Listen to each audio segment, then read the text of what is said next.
Oscar Piastri conceded his 2026 campaign has had more lows than highs through the first 11 rounds, sitting 7th in the standings on 92 points, 26 points behind teammate Lando Norris. That admission, delivered in his own words during the summer break, sets the tone for a season that started poorly and has never fully recovered. His campaign began with a retirement on the formation lap in Australia, followed by a DNS in China caused by an electrical issue. His best result of the year remains second place in Japan, a race that now feels increasingly distant given the string of results that followed. 11 rounds into a season that will run considerably longer, a 7th place standing represents a significant underachievement relative to the machinery Piastri has available, given that McLaren has been competitive enough across the season for Norris to occupy a position much higher in the same standings, podiums only in Miami and, briefly, before retiring, contending in Hungary. No podium in the 7 races since. That run without a trophy is the clearest statistical marker of the gap that has opened between Piastri and Norris, who currently leads him by 26 points. The Australian driver has been open about wanting more from himself, saying he wants more consistency at his own highest level in the second half of the season. That is a direct statement of intent rather than an excuse, and it matters because it separates his own assessment from the explanations offered by his team. McLaren boss Andrea Stella has offered a different angle on the slow start, attributing part of the dip to Piastri adapting to the low downforce, narrow-tire 2026 cars, rather than treating it purely as a form issue. This is a technical explanation rather than a psychological one, tied to the regulation change that reshaped how these cars behave under braking and through high-speed corners. The 2026 rule set reduced downforce levels and introduced a narrower tire compared to the previous generation, and every driver on the grid has had to recalibrate their inputs accordingly. Some drivers adapted faster than others, and according to Stella, Piastri has been among those still working through that adjustment. The distinction between the two drivers' points totals is worth setting out plainly.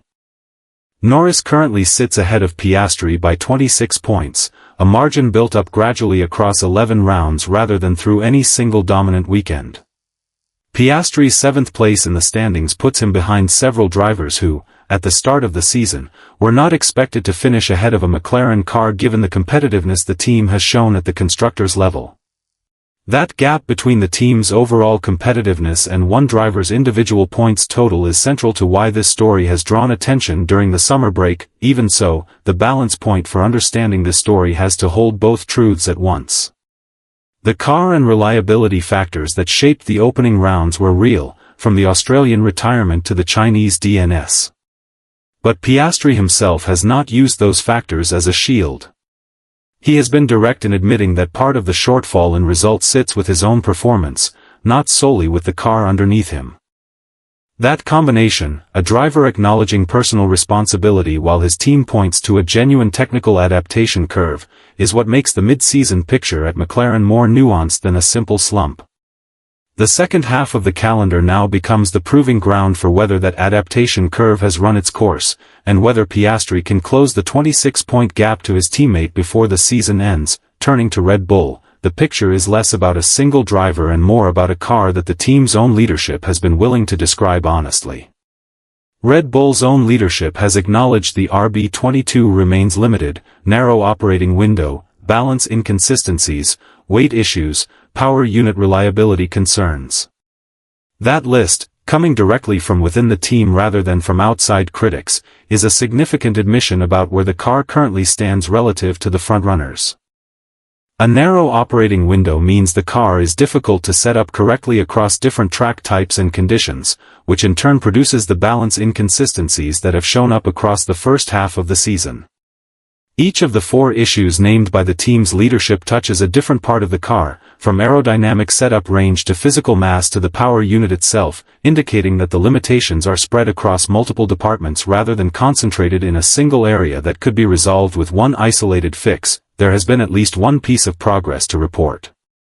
The team has resolved an earlier hidden steering issue but stresses that fixing individual problems won't close the gap to Mercedes, Ferrari, and McLaren. That distinction matters. Solving one mechanical fault does not address the broader structural issues around weight and operating window that have limited the RB22 all year.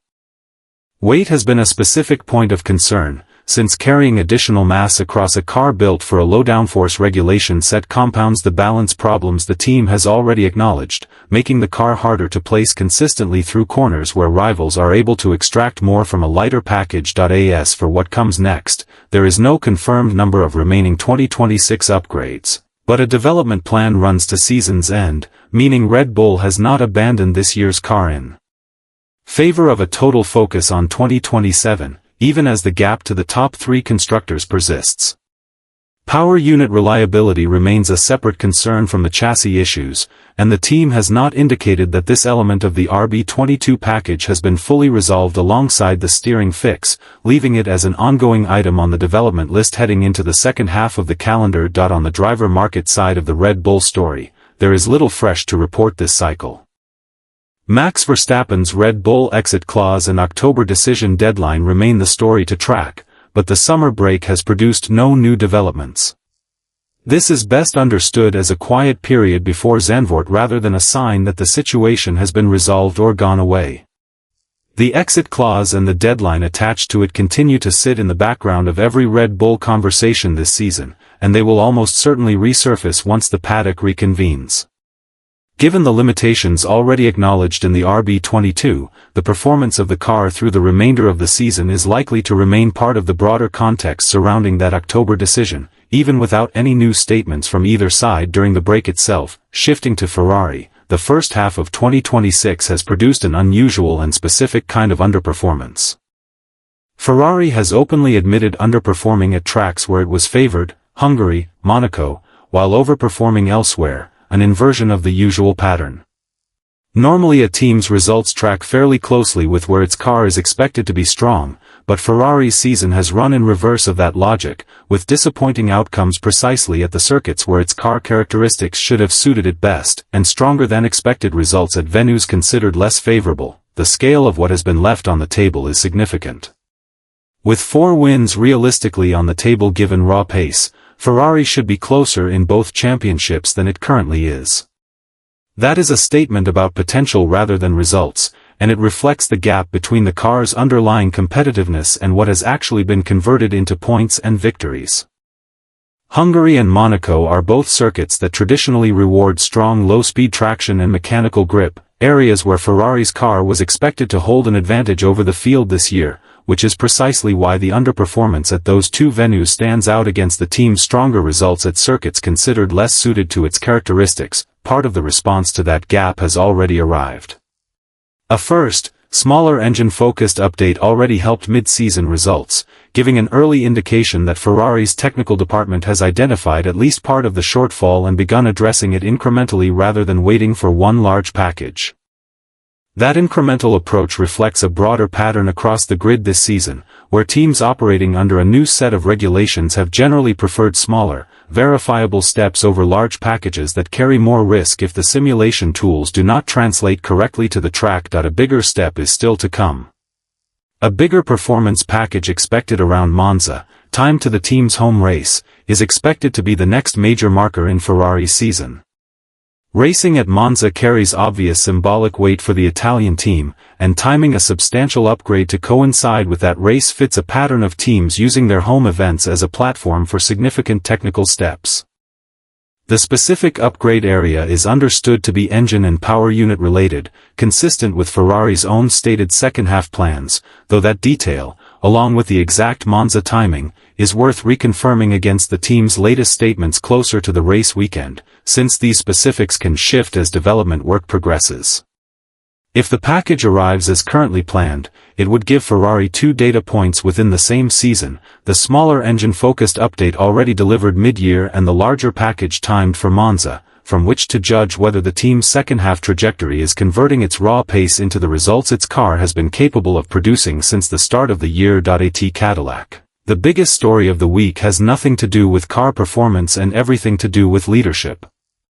Marcin Budkowski has replaced Graham Lodon as Cadillac team principal, effective immediately, with Budkowski's first race in charge being the Dutch Grand Prix, August 21 to 23. The timing places him in charge for Zandvoort, giving him almost no lead in time before his first race weekend at the helm of the team. Cadillac has described the move as a planned leadership transition, and CEO Dan Torres confirmed it was his decision alone and that Lodon was informed only hours before the announcement. The gap between that official framing and the short notice given to the outgoing principal is worth noting without further comment, since the facts of the timeline speak for themselves. Budkowski's background includes stints at Prost,